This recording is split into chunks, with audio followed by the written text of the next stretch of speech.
Well, good afternoon and welcome to our 20th annual recognition of the work of Dr. Martin Luther King. We're excited today to not just come and learn from our speaker, but for those of you that had the opportunity to enjoy our brunch, as well as our guest musician, can we give them a round of applause, both for creative dining and Florella Strings? I want to begin by honoring the team that put this on, and I know they're currently backstage, so we all know Dr. Ashley Terry, our Executive Director of Academic Access and Success, as well as Christina Doe, our Coordinator of Access and Success, as well as Patrick and the entire team. Let's give them a round of applause for their support and their leadership. And most of all, I want to thank you, because you could be anywhere else, at your desk, outside doing something different, but you're here as a group, as our community, for us to remember what Dr. Martin Luther King did, not just because of the march that we'll hear about, but really the life legacy that he left that continues to live on. Today, I want to also have the privilege of recognizing members of our campus community who reflect the values that Dr. Martin Luther King called us to live: courage, service, and justice in action. Some of those leaders are individuals who give of their time, their talent, their treasure. They don't receive a paycheck, but they do it because they care about the college, and that's our Board of Trustees. Two of our board members today have joined us. I want to ask Trustee Diana McKnight Morton, as well as Bill Milliken Jr., to stand and be recognized. Let's thank them for their support today and every day. Thank you so much. Dr. King dedicated his life to building what was called the beloved community, a world shaped by not fear or division, but by love, dignity, and responsibility for one another. This year, the King Center's theme is Mission Possible #2, building community, uniting a nation the non-violent way. It's a powerful reminder that we must be disciplined and courageous, and it asks something of us to lead with compassion, to refuse indifference. In a time where unrest and uncertainty can feel constant, Dr. King's message is as urgent as ever. He reminds us that justice is not inevitable, it must be pursued. And a community does not happen by accident, it must be built. Dr. King said life's most persistent and urgent question is, what are you doing for others? And as we as a college celebrate 60 years of serving this community, I don't think that milestone as just a celebration of us here now, but it's an invitation to recommit to do for others, to recommit to what matters most: expanding opportunities, strengthening our community, and ensuring that every student who comes through our doors is met with dignity, support, and possibility. Because education at its best is a force for justice. It widens access, it restores hope, and it equips people not only to earn a living, but to shape a life and contribute to a better world. Dr. King's dream is not only alive today, it calls us forward. It calls us to be brave in the face of injustice, generous in the face of need, and steadfast in our belief that we can create a more just and more humane community. We know here at WCC, we've been doing this particular celebration for 20 years, and I believe there's an individual in the room that was part of the origination of this event, and I think she's here, but I want to ask everybody that might have been here 20 years ago that had some part of this. I'm talking about Rachel Barsh. She was formerly in our student activities area. Now she's in our economic, workforce, and community development. Is Rachel here, I believe? Right there. Rachel, stand up. Come on, stand up.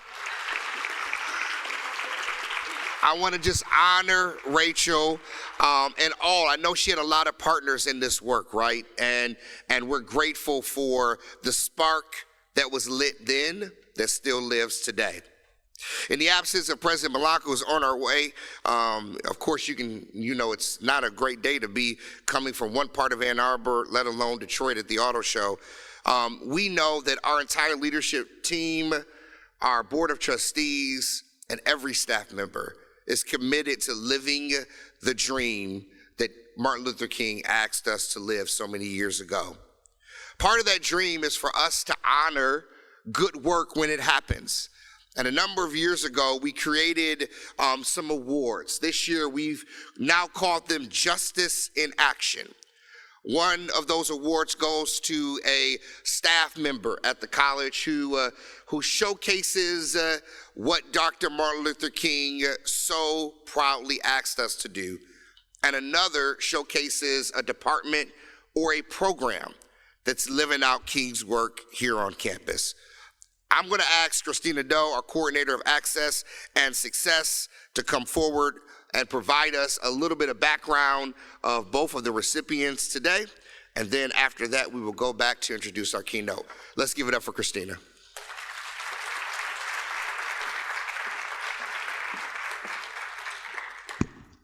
Hello, everyone.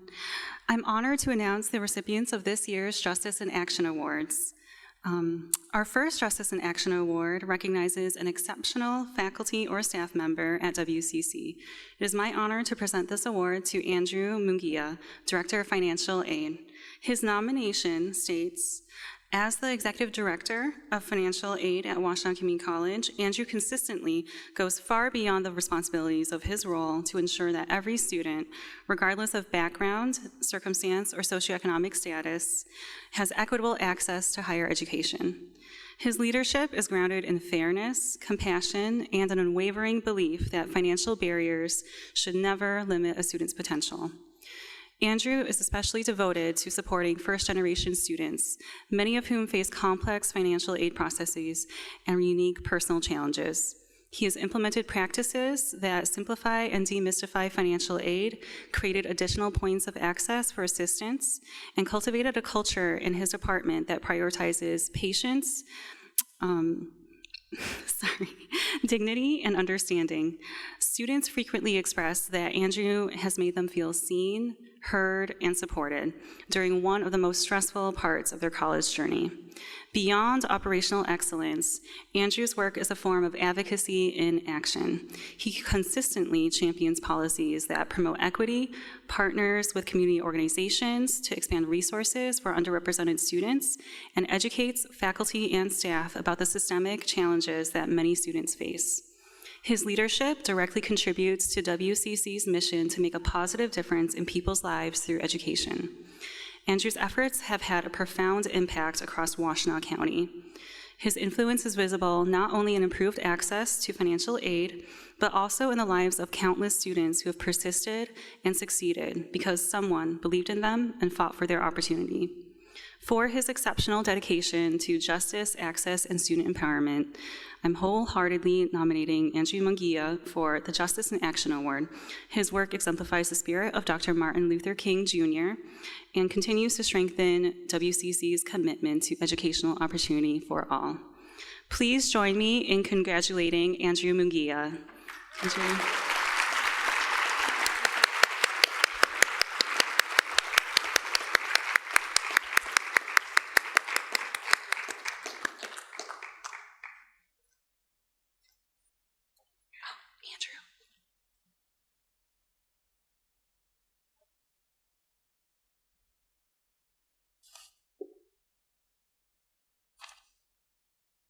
I know, Andrew, if you'd like to say a few words. I'm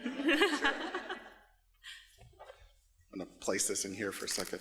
Wow, that was a great nomination. It really did touch me again. When I was notified about this, it really surprised me, just because, the intentions of our work in financial aid really isn't for recognition, it's for a purpose, right? And I'm going to keep it within a minute, so I'm going to summarize what I wanted to say, what was on my heart. I'm a man of faith, and I take a couple key principles with this. Number one, I'm meant to serve. So serving those who need my help, serving those, sharing my knowledge, my experience, what I know about being a college student, what I know about being a father, everything that I know, I am meant to serve to others. And then the second thing is, wherever we are at in life, you are meant to be there. It is your purpose. So whether it's a tragedy, whether it's success, whether it's failure, passing a class, that was meant to happen. And I take that when a student is meant to come into our campus, and I see that in every individual, no matter if they're younger than me, older than me, same age. I treat them as a person, and knowing that their intention is they were meant to come into our doors, and we were meant to help them and get to wherever they may be, whether it is a completion, whether it's an experience, they were meant to come see us. So thank you for this great event. Thank you for this award. I'm excited about the things that we have coming and the things that we will do here in financial aid.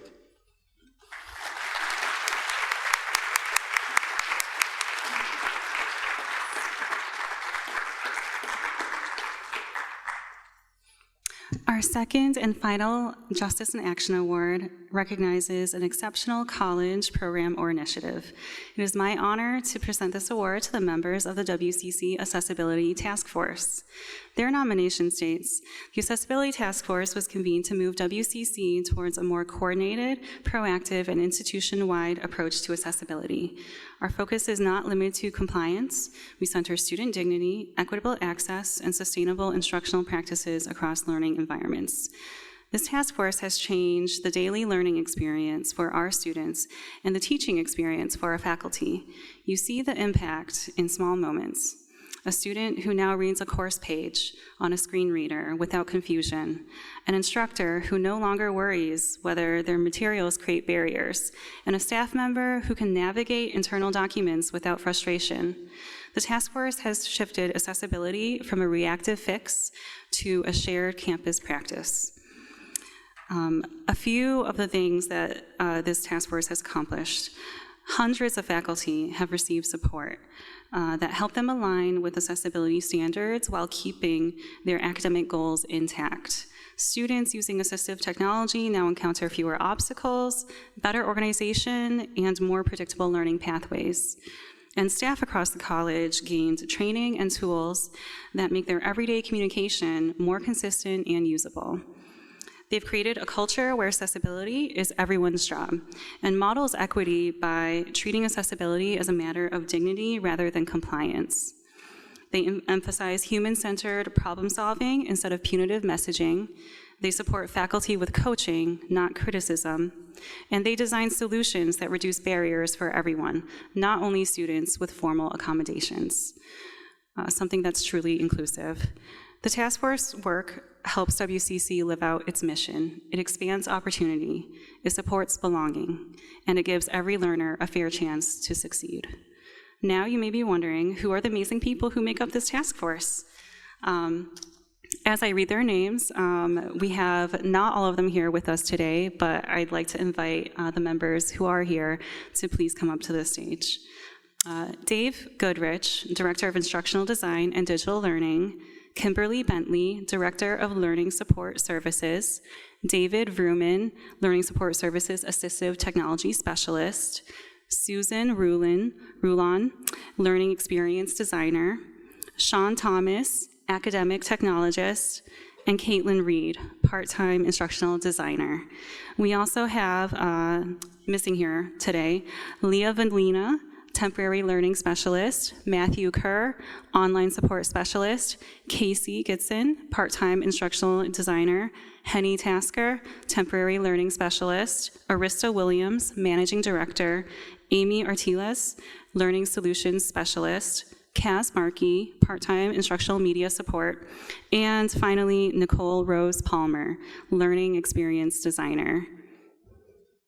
Please join me in congratulating the WCC Accessibility Task Force.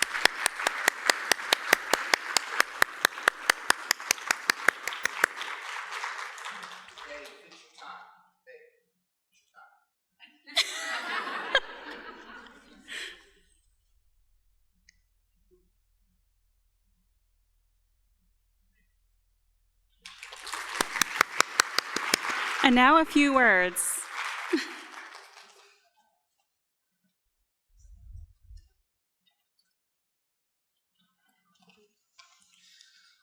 I just want to say I am very humbled and grateful for this kind award. This is a great group of people from different groups around campus who've come together on a volunteer basis, who are just saying, how can I help? Putting in time and energy to help others across campus make things accessible for all students across campus, especially in light of April 24th coming up, where WCAG Standards 2.1 are looming. And if you don't know what that means, don't worry, you're not alone. There's more information about that and coming up and stuff, but just thank you for this award.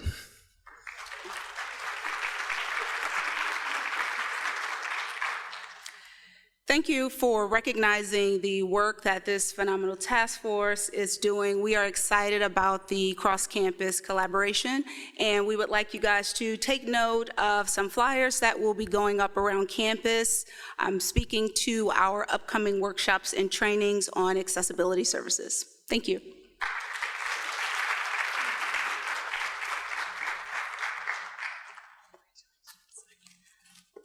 Okay, thank you so much for those remarks, David and Kim.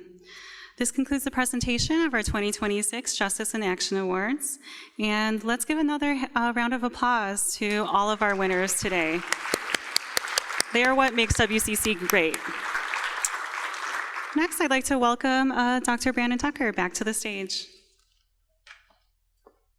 Thanks, Christina. Let's give a round of applause again for all those recipients.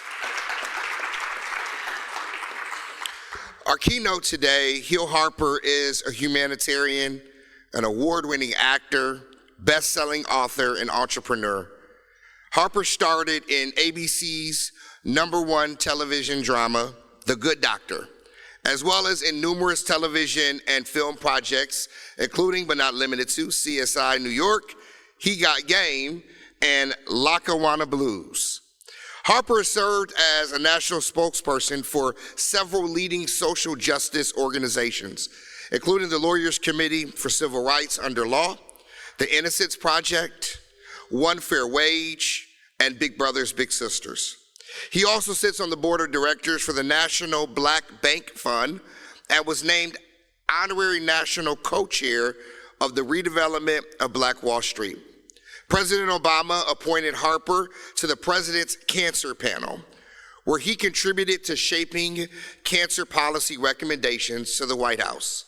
Additionally, Harper has authored 4 New York Times bestsellers: Letters to a Young Brother, Letters to a Young Sister, Letters to an Incarcerated Brother, and The Conversation, and his award-winning book, The Wealth Cure, that addresses ways to solve the racial wealth gap.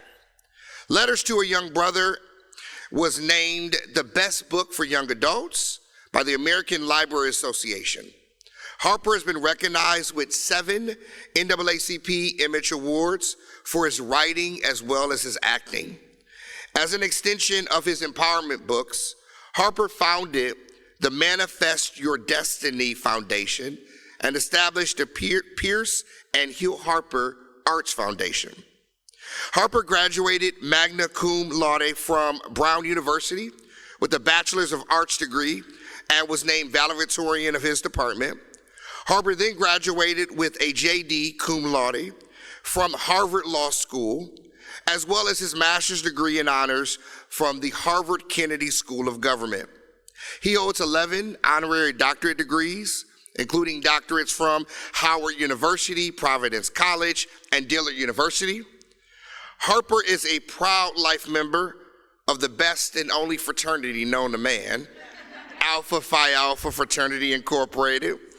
As an investor and a business owner, Harper owns the Roasting Plant, a successful coffee franchise in downtown Detroit, is co-founder of A-Frame Brands, and is co-owner of the award-winning New Orleans Hotel International House. Additionally, he sits on the board of directors of Love D01, John Legend's successful skincare brand. Harper owns several commercial and residential rental properties in Detroit, Los Angeles, and Newark, New Jersey. Hill Harper's unwavering commitment to individual empowerment, entrepreneurship, financial literacy, and social and economic justice has made him a highly sought after speaker on the global stage. And we're so grateful that he accepted our invitation to be here right before he has to take a flight to his next engagement. Without further ado, please give it up for Hill Harper. Great. Thank you. I appreciate you.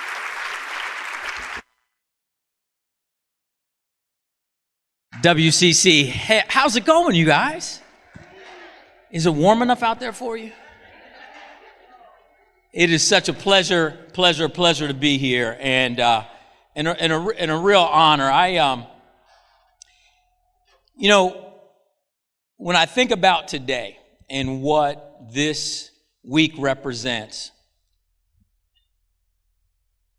I think about celebrating Dr. King. But today is not a day for nostalgia. It's a day for truth-telling. And because nostalgia is what we use when we want to remember courage without being summoned by it. Dr. King did not give his life so that words could become decoration. Dr. King gave his life so that his courage could become instruction. Every generation is handed a moment. Now, it's a moment that's not wrapped in certainty. It's not labeled clearly, but it's certainly heavy with consequence. I think about this moment, and this moment asks us who we are and who are we willing to become. And so it's important that we make a distinction when we think about Dr. King, because it's not who we say we are. It's not who we post on Instagram that we are. But who are we when the noise fades and the costs become real? And that's what I want to try to get into in this brief time we have together as we talk about what Dr. King represents. And this is not a political question. It's actually older than politics. It's an ancient question of the soul in real time. Dr. King understood something that I believe we have spent decades trying to unlearn.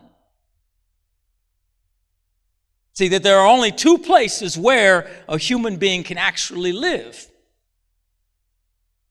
from fear, tightened, armored, suspicious, measuring the world by threat and loss, or live from the heart, open, disciplined, courageous, willing to move towards love when love is actually even dangerous.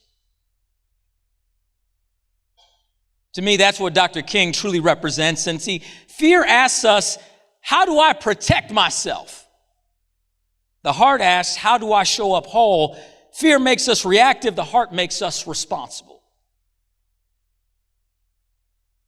And history, let's make no mistake, history does not bend towards the clever, does not bend towards the malicious, does not bend towards the powerful. No, history bends towards the courageous.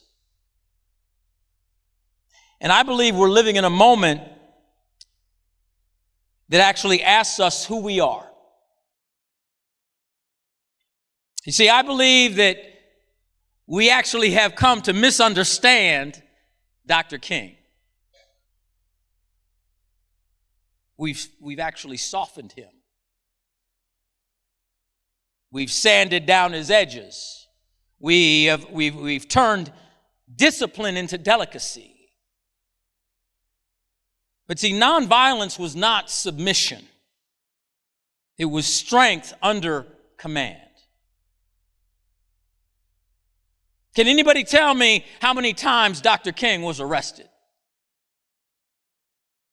I mean, this is WCC. You got to know. How many times was Dr. King arrested? 29 times. 29 times. And he wasn't arrested for carrying illicit drugs or selling them on the corner. He was actually arrested for fighting for the rights of folks that had been downtrodden. Is there someone in the auditorium been arrested 20 times for fighting for civil rights, human rights? Is there somebody here who's been arrested 10 times? 5? 5? 4? 3? 2? 1?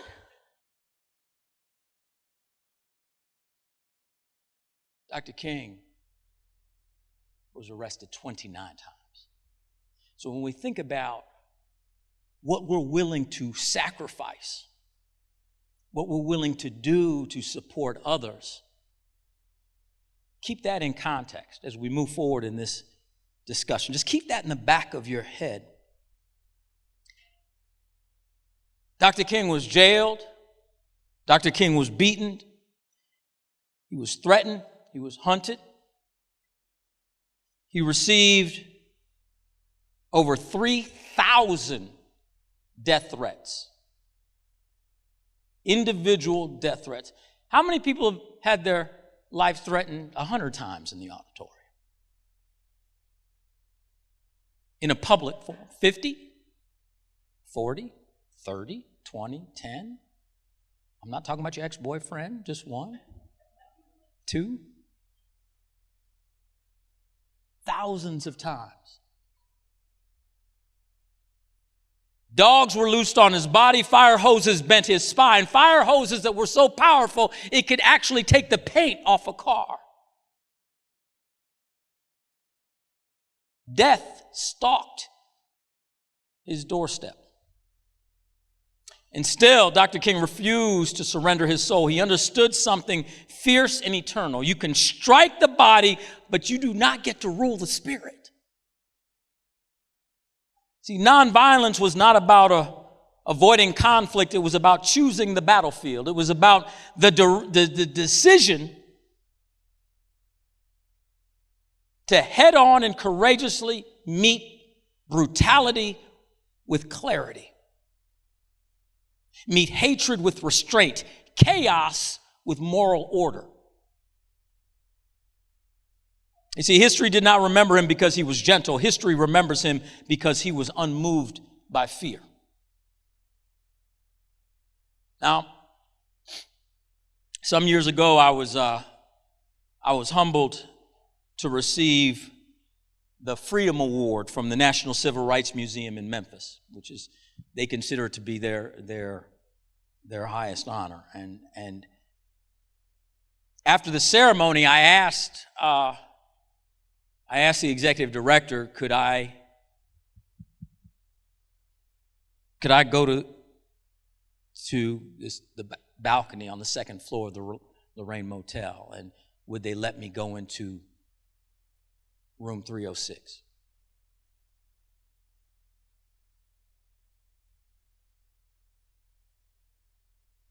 And as I was standing on that second floor balcony and I was looking into room 306, the room, if you ever get a chance to go to Memphis, please go. The room still exists as it was that day in 1968. And standing in that place, I felt history breathe. And I realized something that's never left me. We are all standing on that balcony now. Not in Memphis, but in meaning. History's not behind us, y'all. It's asking us something quietly, persistently, and without mercy. This is a moment who asks us who we are and who are we willing to become. In 1968, the nation trembled. Cities burned. Trust shattered. State power moved into the streets in the name of order. Chicago became a theater of force. Protests met batons. Hope met helmets. And today, in 2026, see, the forms have changed, but the question has not. Federal agents are moving into cities. Communities are being disrupted. Families are being fractured. People are being killed in the name of federal order. ICE agents are showing up across the country and acting with impunity. Protests are rising, violence follows, the law strains to hold the line between order and justice. This is not merely about policy, it's about power. Who holds it, how it's used, and who is expected to bear its weight silently. In every age, in every moment, power reveals its character. And in moments like today, just like 1968, silence becomes a decision. See, Dr. King believes something so simple, it actually terrifies us. If suffering is preventable, it is our duty to prevent it. Not later, not selectively, not when convenient. There's no hierarchy in pain, no ranking of grief. A hungry child, a displaced family, a silenced community, a forgotten worker. If the suffering is preventable, indifference is participation. Do I need to repeat that? If the suffering is preventable, indifference is participation. And so many of us, seemingly, have become indifferent or paralyzed by fear because we are way too silent in this moment. See, justice does not ask who matters most. Justice asks who is willing to stand close enough to feel it. Empathy is not weakness, it is moral courage. It's the discipline of standing when you'd actually rather turn away. I would suggest that very few of us want to watch footage of a woman in Minneapolis driving her car away and being shot by someone who's never even gone through police training, but was deputized, an ICE agent. If suffering is preventable, then silence is,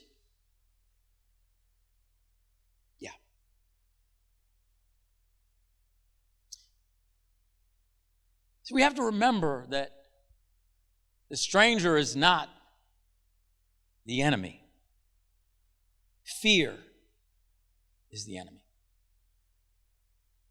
See, Dr. King did not ask us to agree with everyone, and no one is asking. We don't need to actually agree.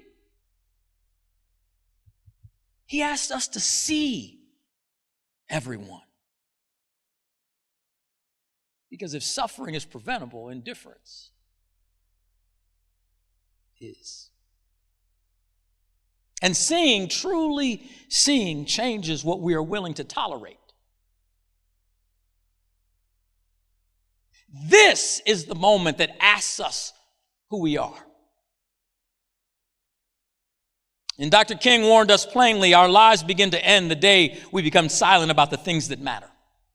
Not when the danger arrives, but when we decide it's no longer our concern.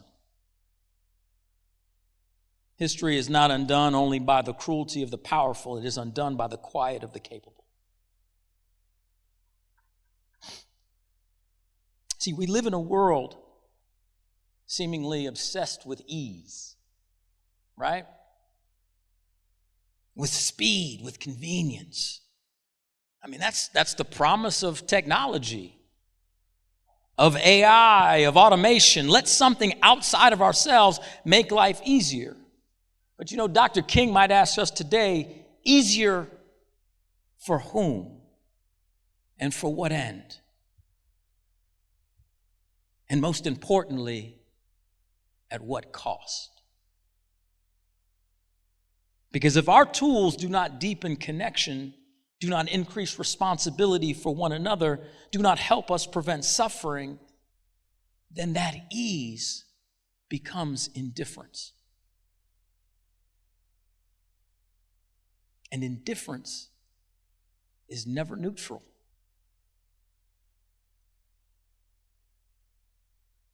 So this celebration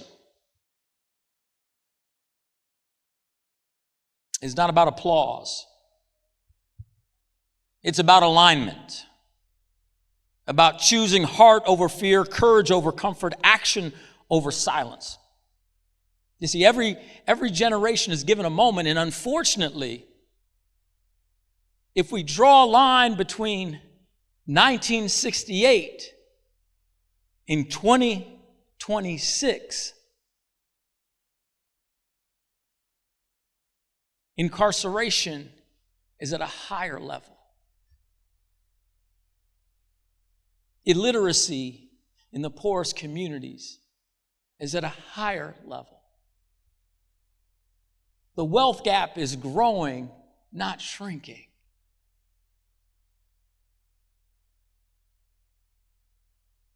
And all of this has happened on our watch, except the baby that's making noise.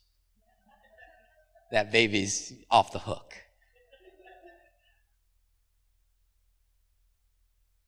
But we're not.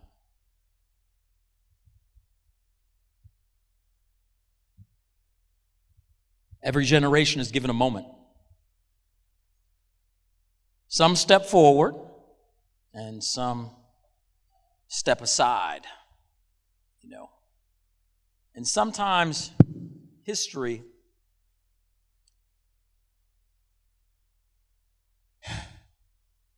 requires folks to step up quietly and in their own way. And I think that this year marks the 20th anniversary of MLK programming here at WCC. 20 years of gathering, 20 years of remembrance, 20 years of choosing again and again to pause, to reflect, and to ask ourselves who we are called to be. And everything that endures begins with one person who says this matters. And I know that she was recognized, but Rachel Barsh, please stand. So for 15 years, Rachel held this work not as a task, but as a commitment. You know, you shaped this moment right here. But for you, I wouldn't be here. We wouldn't be here. And until 2021, when the responsibility was passed, it was not an end, but it was a continuation of the work you started. And so sometimes somebody has to step up and say a moment matters and they actually set something in motion that they know will hopefully live beyond them. Rachel, thank you for that. And also I want to represent and have Maya Freeman and Jaden Manning and Jeremiah Wade stand up from the BSU, because these are students that helped set this moment, set this up right now. So Rachel sets it up 20 years ago to pass to these amazing students. And so I celebrate you, and I celebrate the fact that you're standing up in this moment.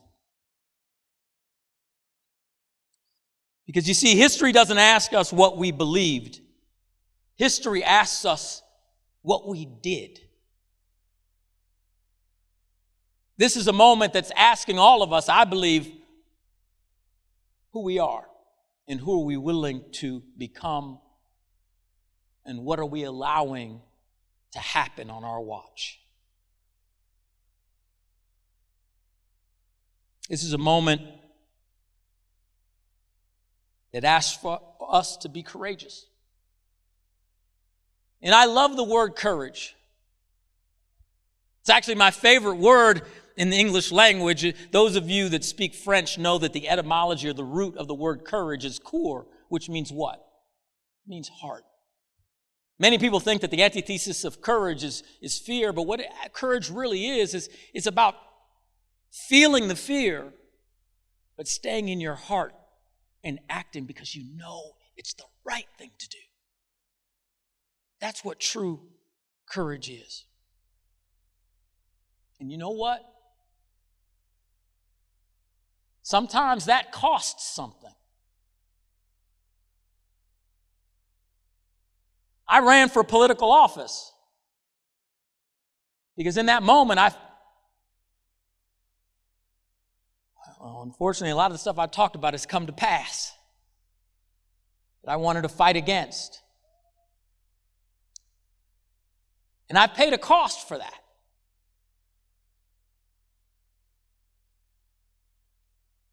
Because I was willing to speak the truth. And a lot of times, there are many powerful entities that don't want people doing that. They want to silence you. But the beautiful thing is that if you enter the fight with coeur or courage, and it's laced with love for others, not in a performative way, but in a real way, where you say, as Dr. King said, we are all tied together in a single garment of mutual destiny. He didn't say, depending on what your politics, we're tied together in a single garment. He didn't say, depending on where you're from or what your skin, how much melanin you have or don't have, or how curly your hair is or not have, or where you're from or what language you speak. We are all tied together in a single garment of mutual destiny. That's fundamentally what love is, what empathy is. And when you're truly living in that lane, you do not retreat. With justice that does not wait, because it's happening on our watch. We are all, each of us, standing on the balcony. And the question I'll leave you with today is, as you stand on the balcony and you look out, are you going to act with your core, with your heart, and with love? Or are you going to retreat into silence? You already know what the right answer is. The question is, will you act? God bless you guys. Thank you so much.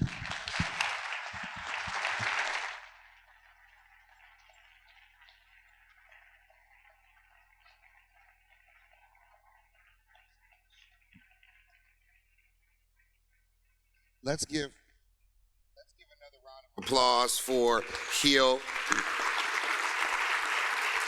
What an inspiring message of challenge, 20 years we have been gathering, and what a way to culminate 20 years, but we're not done. We're just getting started. We would ask Hill to come back to the stage. We have a special award that we want to give him on behalf of Washtenaw Community College. I'm going to ask our trustees if they could come and join the stage for a picture as we present this award. Hill, we thank you for coming about 45 minutes up the road in Detroit, and we know you got to catch a flight. But what you shared today, I believe, challenged us to continue doing the work, but to think, how can we do more? So thank you so much. On behalf of the college, we have a small token of appreciation. I'm going to ask our trustees to come.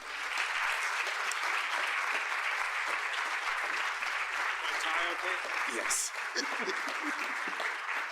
do you want us to